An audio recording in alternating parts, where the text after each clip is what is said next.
Welcome to another episode, everyone. Charleston White and Adam22 have a big, epic clash over black culture. They're discussing black culture and whether Adam22 knows black culture or not. Does Adam22 know black culture? Charleston White and Adam, intense argument. This is what the headline says. They're going back and forth about black culture. Adam makes a couple of points trying to school Charleston White, actually, on a few things about black culture. Things get a bit heated. Let's get into it. So I come in an era where we heard about get the man, attack the man, fall and slip in the man stove, play on the man. The gangbanging shit didn't come to 89, 90. By that time, we already got a foundation. Right. So gangbanging is not in our hearts. That's why it's easy for us to quit after so long. But isn't gangbanging just a response to being in extremely dangerous conditions in which you need to group up with other people in order to do battle with other groups of people? Then why did it? When he says gangbanging didn't start until 89, 88, 89, 90 or whatever he said, I'm assuming he's talking about out there in Texas or wherever he's from. That's not when gangbanging started out in California, but they were going back and forth earlier in another debate, which I have not covered, about gang culture and how these different states copied gangs from L.A. And Charleston White says that these other individuals in these other states are not real gang members. So I'm sure this is a carryover with that same conversation. And he's referring to other states when he says that gangbanging started in 89, 90, or what have you. And the slaves gangbang.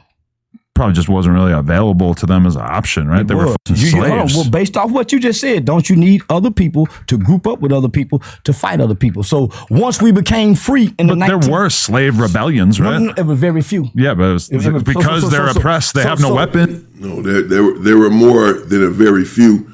They're just a very few that they want you to know about.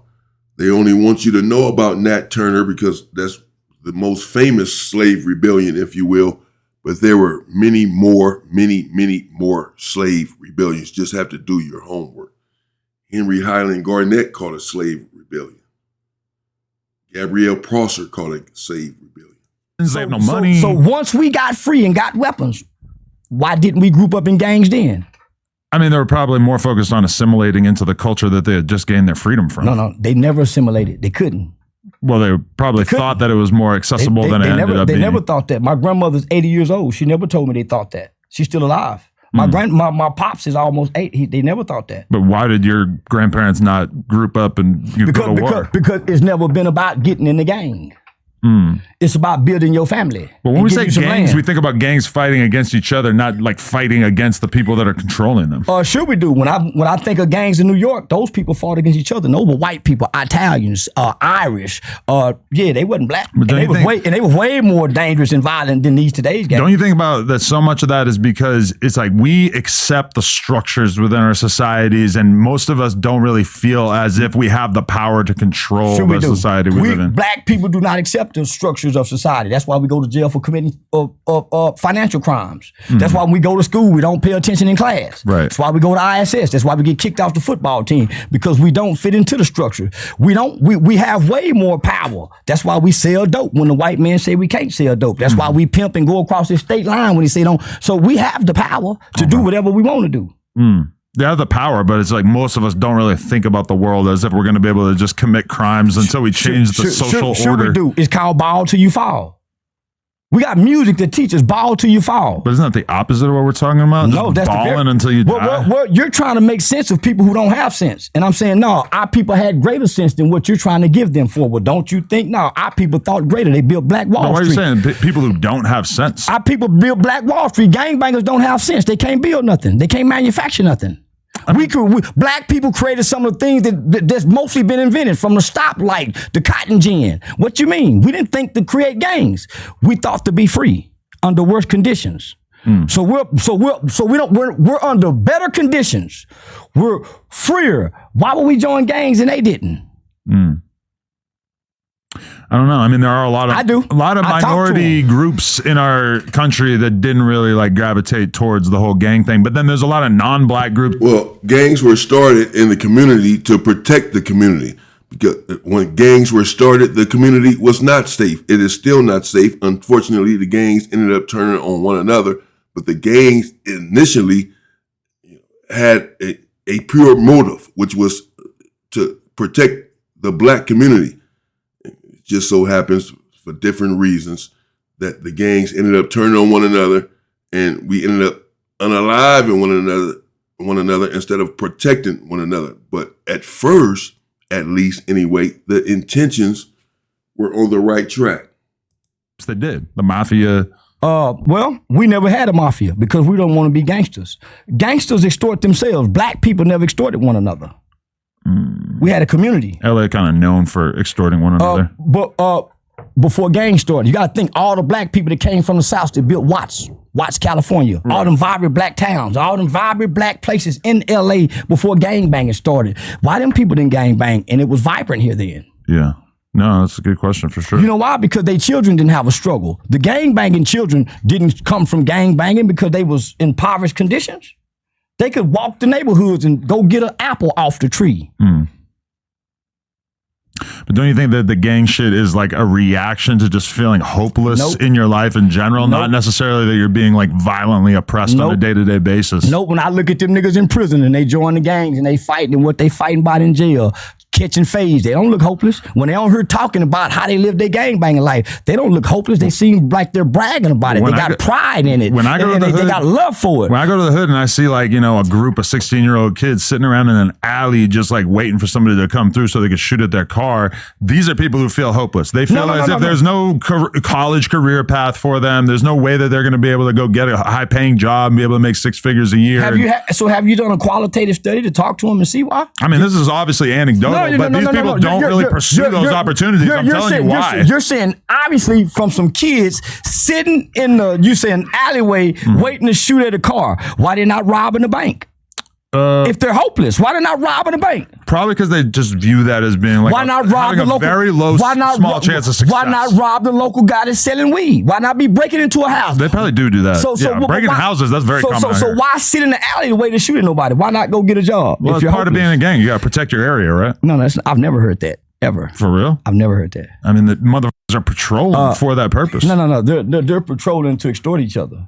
I would say more often than not, they're patrolling to just protect the block. So how about this? How about you wake up and go spend some time with those 16-year-old kids? See what conditions that their home life in. See what they do when they wake up in the morning, and tell me how hopeless they is if they got a phone. I already kind of know what they do. They hang out in the neighborhood. Well, you sound like most typical arrogant white man that try to look from niggas from up there.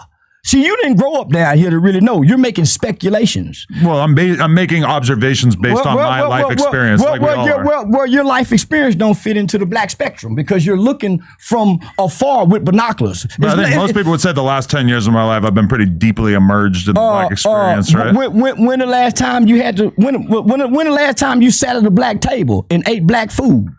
In a black household. I have been to restaurants with black people. I didn't ask you a restaurant. We don't go over to people's houses out here. There you go. So you don't know niggas. You don't know black people. You have to go to their house to know them? Yes. If you don't go into a person's home, a person's village, how can you know their culture? In LA, we don't really go to people's houses. LA ain't black. It's Mexican. We got a lot of Mexicans. We got a lot of blacks too. Yeah, so basically what I'm saying here, you really don't know black people just listening and talking. Just because I haven't been to their house to eat dinner? No. So we can't just like go to Denny's? Well, this is what I'm saying. You say observation, but where are you observing from? Going to people's neighborhoods, doing vlogs and shit. There you go. So you go into their neighborhood and you figure these guys is hopeless, but they got their cameras on. It's not like I think they are hopeless. I think they feel hopeless. No, they don't feel hopeless. They feel good. They feel high because most guys are high. Most guys are on drugs. And when you get drunk and you get high, the hopeless that you feel goes away. I mean, now if you're a 16-year-old kid smoking weed and numbing yourself all day, you're not hopeless. Pills and you're not hopeless. You're having fun. It's not. You're having fun. Most kids are experimental. Yeah, but you're having fun in the moment by doing something that's kind of separating you from the more long-term opportunities. It's fun getting high, guys. Right. If you start popping perks every day in high school, you're not probably on the path to becoming a lawyer. Well, that has nothing to do with you coming on the path to becoming a lawyer. You're not hopeless if you're getting high every day. For one, you got money to get high. So how can you be hopeless and you got money to get high? There's a lot of ways to get high that are pretty inexpensive. Well, if you can get high, you're not hopeless. You're doing what you want to do. I would say getting high leaves you just as hopeless as you would be otherwise. When you're hopeless, suicide is on the option, not getting high. When you're hopeless, suicide is on the option, not getting high. But getting high is for recreation. A lot of drugs are kind of like getting high. If you start doing fentanyl every day, isn't the end result you dying? I know some motherfuckers want to get high every day with fentanyl. They want the fentanyl just go make them die and come back to life like Michael Jackson was doing every night. Right. Michael Jackson was loving doing that propofol, going there and coming back. It's a motherfucker want the hair run and go almost called the overdose. Why? That's where they going to go buy it from. They want the deadly dope. It ain't because you're depressed and hopeless. You want to feel good. This is what you like to do. You enjoy the feeling. Come on, man. It's called choices and decisions. Your conditions don't determine your choices. But a rational father is not going to sit around and do Percocets all day because he feels like he has an opportunity and he has important things to do. Those are the things that stop people from just sitting around doing drugs. I know some guys get high every day and get up and go to work. I know some white boys shoot dope, do perk, smoke crack, do cocaine, and they the best goddamn lawyers you can find. So I do know some fathers get high every day. I know some mothers come home from teaching school, fix the kids' food, get high and drunk every day, and she's a loving mother. But isn't the kid or the career a reason to not get that high? Nope. It's hard to be a good dad if you're getting I know some motherfuckers get up loaded. We watched a real life movie of an airplane where Denzel Washington was a pilot getting high every day. Turned the plane upside down, landed the motherfucker perfect, then got high to go to the court hearing. Real life shit. Snakes on the plane. No. This is a real life story. It's called Flight. It's a real life story of a real pilot who went to jail, served time, got high again to get normal. It's some people have to operate in their normalcy, getting high, and they are functional at this. Well, I spent most of my life smoking shitloads of weed, and I've been very successful. We're not talking about you, though. We're not talking. No, I just spent most of my life smoking weed. But you've been smoking a lot of weed since you've been successful, right?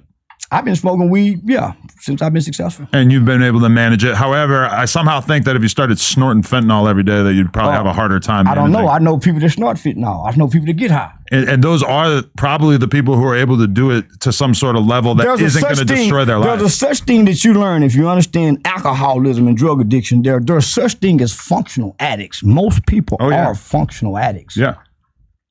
So, Even functional fentanyl? Yeah. You could do a reasonable amount. And a lot of people don't. I think I would have a hard time doing this job if I was doing fentanyl every day, but I could probably work at Amazon. Where I'm from, most fentanyl addicts die in a short period of time. Yeah. Kodak Black and them ain't dead yet. He say he f***ing with the fake perks. Yeah. It's fentanyl and everything. It's fentanyl and everything. So any hard drugs you doing, nigga, I know motherfucker been doing hard drugs 40, 50 years. Yeah, that's why you never see a crack addict die.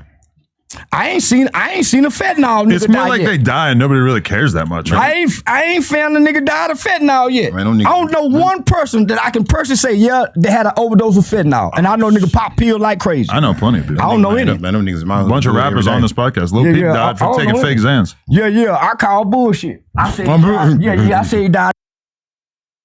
Yeah, certainly many individuals that died from fentanyl, and individuals they do take drugs oftentimes because they feel hopeless. Of course, when the drug is over, the binge is over, you feel even more hopeless, I'm sure. But in that moment, and the environment does indeed dictate the outcome often. Yes, you have your own agency and volition to make your own decisions. Nevertheless, the studies show, human nature, that you're going to adapt to your environment oftentimes. And if you are hopeless and feel hopeless, oftentimes you will turn to alcohol or some sort of narcotic abuse to help numb the pain. I don't believe that gang members are gang banging because they're just misguided and misdirected. I don't believe that they have murderous hearts and are setting out to hurt anyone deliberately in the community. They have just been indoctrinated.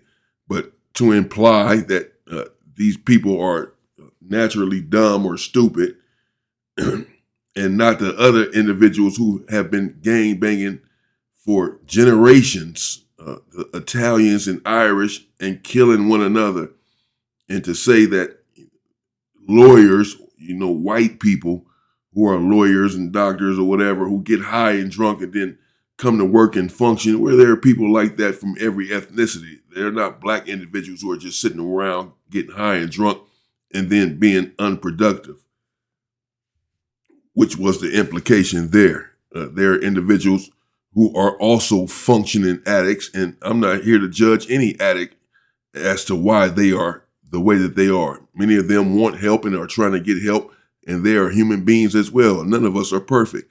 And if you're sitting around smoking marijuana all day, then you can't pass the buck and point the finger at anyone. One drug is not better than the other. Let me know what you think in the comments. Stay safe and stay free, people.